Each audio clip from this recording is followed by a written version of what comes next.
3-4 দিন বৃষ্টি হওয়াতে আমাদের কত ক্ষতি হয়েছে তোমাদের দেখাবো, তোমরা দেখতে থাকো ভিডিওটা। তারপর বাবা এখানে কলার মোচা বাসছে। তারপর তোমাদের নিয়ে যাচ্ছি ধানের জমিতে। চলো বন্ধুরা তোমাদেরকে দেখাচ্ছি ধানের জমিতে গিয়ে। তারপরে একটা পাশের জমিতে দেখো কতগুলো জল থেমে আছে। জমিতে এসে তোমরাই দেখো বন্ধুরা কত ক্ষতি হয়েছে আমাদের। বৃষ্টির জলে আমাদের সব ধান শেষ হয়ে গেছে। হায় রে, এ কী হলো, আমাদের সব ধান ডুবে গেল জলের জমিতে। তোমরা দেখতেই পারছো এতগুলো ধান আমাদের কত ক্ষতি হয়ে গেছে বন্ধুরা, তোমরা দেখতেই পারছো। তারপর তোমরা চারপাশটা দেখো, ধানগুলো পুরো জলে ডুবে গেছে, সব ধান শেষ। তোমরা দেখতেই পারছো এইদিকে। তোমরাই বলো বন্ধুরা, এত কষ্ট করে ধান লাগিয়ে এখন যদি ধানগুলো জলে ডুবে যায় তাহলে কেমন লাগে। গত 4 দিন ধরে বৃষ্টি পড়াতে আমাদের দেখো কতটা ক্ষতি হয়ে গেছে। চারপাশে আমি দেখছি খালি আর টেনশন করছি এতগুলো ধান কি হবে আমাদের।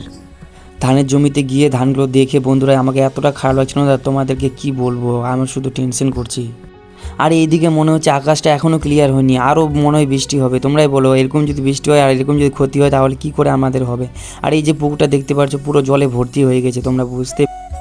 গত 5 দিন ধরে প্রায় প্রচুর বৃষ্টি পড়ছিল, রাত দিন সমানভাবে বৃষ্টি পড়ছিল, আর একটু ঝড় তুফানও আসছিল। তো তোমরা দেখতেই পারছো তার জন্য আমাদের এতটা ক্ষতি হয়েছে।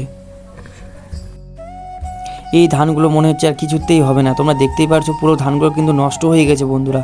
এই যে পুরোপুরি শুয়ে গেছে, তোমরা দেখতেই পারছো আর কিছুতেই হবে না ধানগুলো। মনটাতে এত দুঃখ লাগছিল না, তোমাদেরকে কি বলবো আর কি করা যায়। তোমাদেরকে দেখাচ্ছি শুধু, তোমরা ভিডিওগুলো দেখো। তারপরে আমি এই টুনটুন মাসিটাকে একটু আদর করে সোজাসুজি আমি বাড়ি চলে যাবো। তো আজকের মতো এখানেই দেখা হচ্ছে তোমাদের সাথে পরবর্তী ভিডিওতে। আর কিছু বললাম না বন্ধুরা।